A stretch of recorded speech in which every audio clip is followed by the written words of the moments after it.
Karena dua ini, anak yatim dan fakir miskin, ini bisa menjerumuskan kita kepada pendusta agama. Alhamdulillahi Rabbil Alamin Ar-Rahmanir Rahim.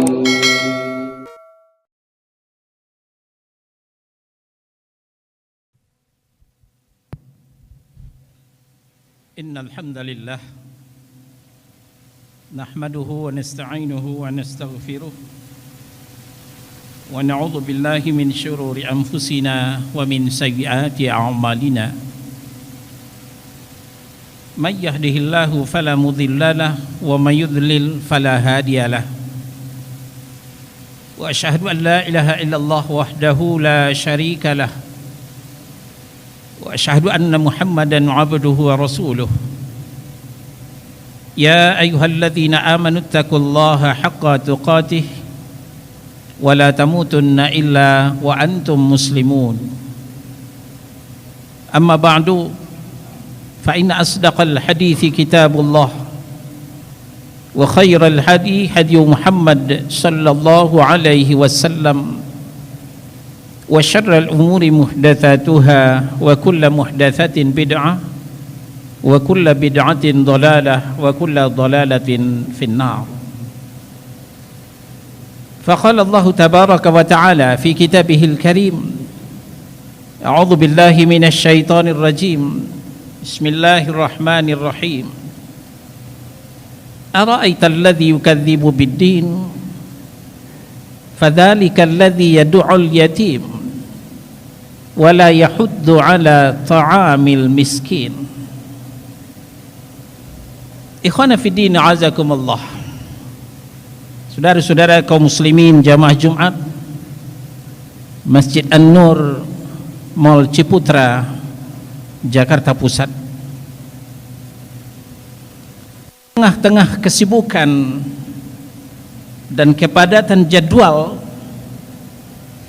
Paus Fransiskus, seorang penguasa Vatikan, berkunjung ke Indonesia dengan menggunakan pesawat komersial.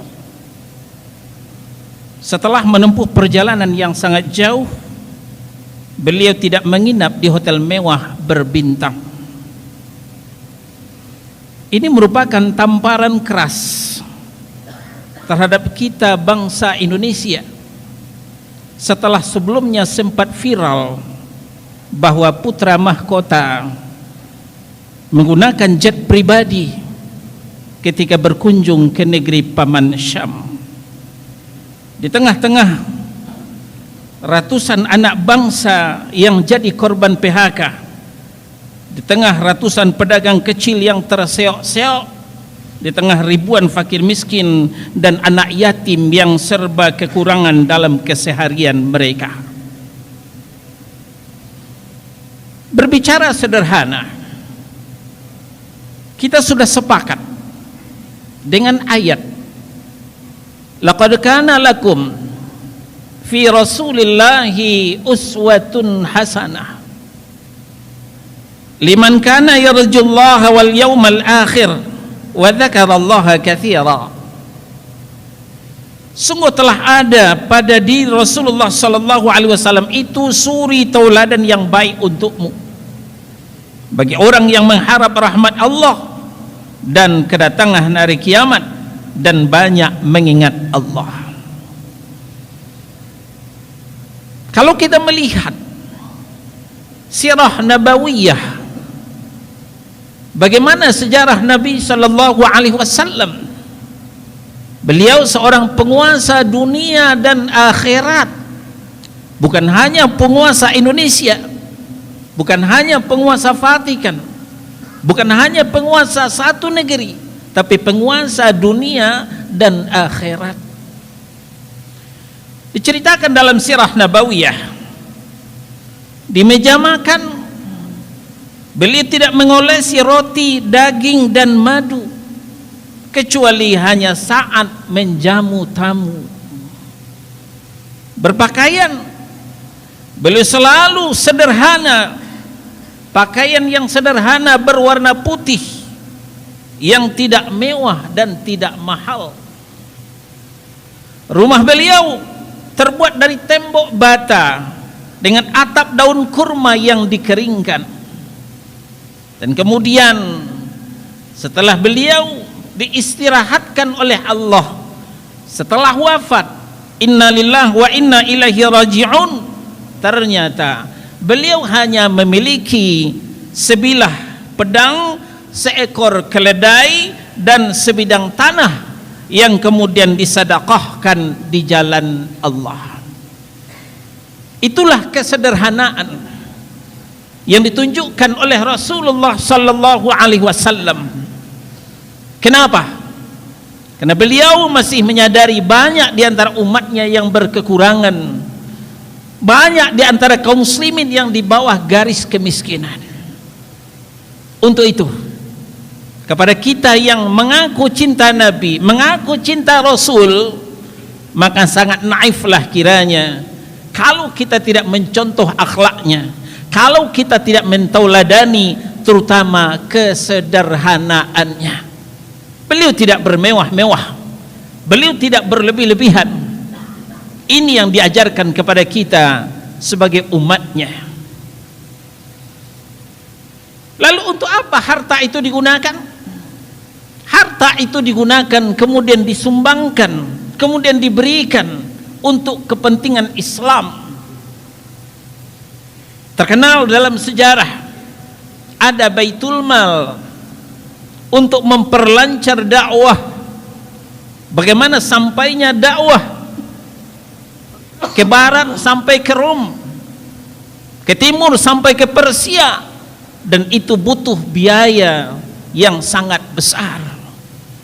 Itulah biaya yang beliau kumpulkan, dan juga biaya-biaya dari sahabat-sahabatnya. Di samping tidak lupa lil fuqara'i wal masakin, dan termasuk anak yatim. Karena dua ini, anak yatim dan fakir miskin, ini bisa menjerumuskan kita kepada pendusta agama.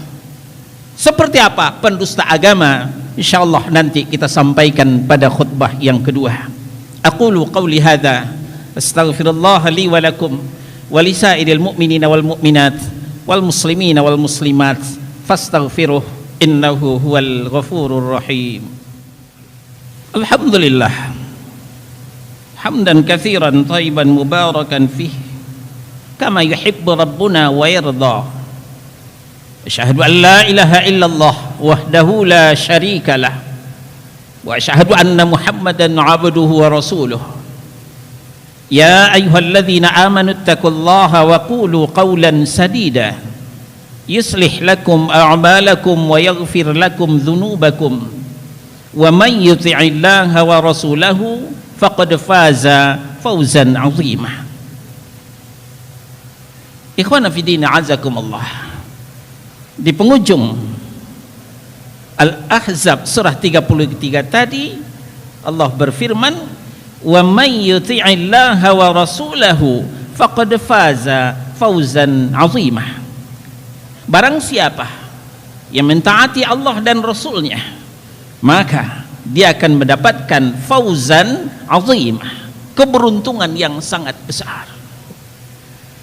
Sederhana, tidak berlebih-lebihan. Sederhana, tidak mubazir. Ini adalah perintah Allah dan Rasulnya. Dan kemudian kepedulian terhadap sesama di tengah-tengah keprihatinan, sebagaimana yang kita sampaikan tadi, ratusan saudara kita di PHK, ratusan pedagang kecil mengeluh, ribuan fakir miskin dan anak yatim. Jangan sampai kita termasuk apa yang disampaikan Allah dalam surah Al-Ma'un, ara'aital ladzi yukadzibu biddin. Tahukah anda siapa pendusta agama? Pendusta agama itu adalah fadzalikal ladzi yad'ul yatim. Satu, yang suka membentak anak yatim. Anak yatim yang tidak punya orang tua, suka merengek-rengek, mengharapkan belas kasihan daripada kita. Mungkin karena kita tidak sabar, kita bosan, kita jenuh, kita membentak mereka. kita termasuk pendusta agama. 2, wala yahuddu ala ta'amil miskin, yang tidak peduli dengan makanan yang dikonsumsi oleh fakir miskin. Kita makan enak-enak, serba berkecukupan, malah berlebih-lebihan, terbuang mubazir. Sementara sadarkah kita, di kanan kita, di kiri kita ada fakir miskin yang merintih, yang kekurangan harta karena resesi ekonomi yang berkepanjangan. Oleh sebab itu, saudara-saudara kaum muslimin, dalam rangka menteladani Rasulullah sallallahu alaihi wasallam, bukan menteladani paus, walaupun itu menjadi pembukaan khutbah kita, tapi keteladanan kita tetap Rasulullah sallallahu alaihi wasallam yang beliau selalu sederhana dan peduli kepada fakir miskin dan anak yatim. Mudah-mudahan sekelumit renungan ini bisa menggugah kita, membuat pencerahan buat kita. Amin ya rabbal alamin. Fa'tabiru ya ulil absar la'allakum turhamun. Alhamdulillahi rabbil alamin. Ar-Rahmanir Rahim.